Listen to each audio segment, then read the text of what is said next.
বাধ্যবাধকতাটা এমন করতে হলো কেন, সেটা কি আপনি এই প্রশ্নের উত্তর পেয়েছেন? মানে ডক্টর মোহাম্মদ ইউনূস তো আসলে দেশীয় গণমাধ্যমে কখনো কথা বলেন না, এটা নিয়ে সুস্পষ্ট ব্যাখ্যাও আমি আসলে পাইনি। আমি তো পাইনি, তবে ডক্টর ইউনূসের এই চুক্তি করা নিয়ে আমার পরিষ্কার একটা বিশ্বাস, আমার ধারণা যে সেখানে তার ব্যক্তিগত বা গোষ্ঠীগত স্বার্থ আছে। কেমন ধরনের স্বার্থ আছে? সে নোবেল পাওয়ার সময় তার স্বার্থ কী ছিল?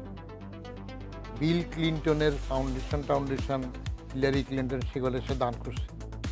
আর নোবেল পাওয়ার জন্য সব সময় কতগুলো ক্রাইটেরিয়া থাকে, এটা প্রকাশ্যে বলা হয় না, বিশেষত শান্তি চুক্তিতে। সেটা হইল আপনার একটা ইহুদি কানেকশন থাকে। হিলারি ক্লিন্টনকে নিয়ে সে কানেকশন আছে, বা হার্ভার্ডের ছাত্রছাত্রী হইতে হয়, ওগুলো একটা কানেকশন থাকে।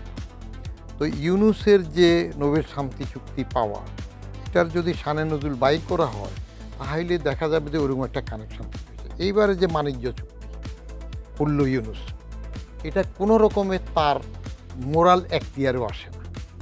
2 দিনের যুগী বাতেরে অন্য করার কোনো দরকার নেই। লায়াবিলিটিটা চলে আসছে এখন ইলেকটেড গভর্নমেন্টের উপরে।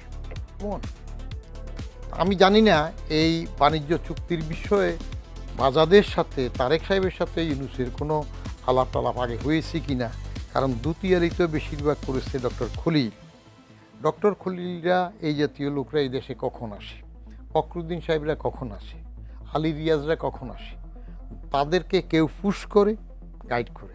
ডক্টর খলিল এর আগে কিন্তু বিচারপতি আরেকজন যখন প্রধান উপদেষ্টা হইল লতিফুর রহমান সাহেবের পিএস হয়ে আসছে, সেটা রিলেটিভই হোক বা যেভাবে হোক, সেই সময় আসছে। ফরেন সার্ভিসের ফার্স্ট বয় ছিল 76-এর পরীক্ষা, কিন্তু বাংলাদেশে তো বেশি দিন থাকে না, বাইরে চলে গেছে। আলী রিয়াজ কোথায় ছিল? ইউনূস কি বাংলাদেশি নাকি? ইউনূস ইন্টারন্যাশনাল নাগরিক। বাংলাদেশের বাংলা একাডেমিতে তারা কোনো সময় আপনি দেখবেন নাকি? বৈশাখী দেখেন। এখন হুট করে এগুলাকে কারা পুশ করলো, কারা আনলো, সেগুলো আছে তাদের স্বার্থে। এই সকল ফিগারগুলোতে এস্টাবলিশ করা হয়েছে বাংলাদেশে। হ্যাঁ, ফিগারগুলো এস্টাবলিশ করা হয়েছে। আপনার ঠেকায় পড়লে তখন মানুষের বাদ বিচার থাকে না। বাচ্চা কাচ্চাগুলো আন্দোলন করছে কোটা নিয়ে, তারা কি মানসিকভাবে প্রস্তুত ছিল তারা রাজনীতিবিদ হবে? আইসাই এই কম বয়সে ক্ষমতায় বসে যাবে? মানে আপনি কি বলতে যাচ্ছেন এই সকল ব্যক্তিদেরকে দিয়ে এই কোটা আন্দোলনটাকে হাইজ্যাক করা হয়েছে? ইয়েস, হাইজ্যাক কি, এটা দুস্তুর মতো হাত ছাড়া অন্য ঘন্টায় চলে গেছে। মানে ডক্টর ইউনূস তাহলে কোটা আন্দোলনের ফসল যে ঘরে উঠলো না, সেটার অন্যতম বড় কুশীলব বলতে চাচ্ছেন? ডক্টর ইউনূসকে আনছে কারা, আগের থেকে যোগাযোগ কারা করছে?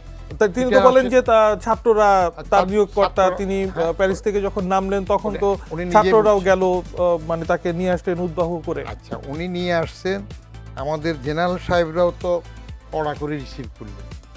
প্রথম জেনারেল সাহেব বলছে না যে আমার উপর আস্থা রাখেন, আমি দেখব।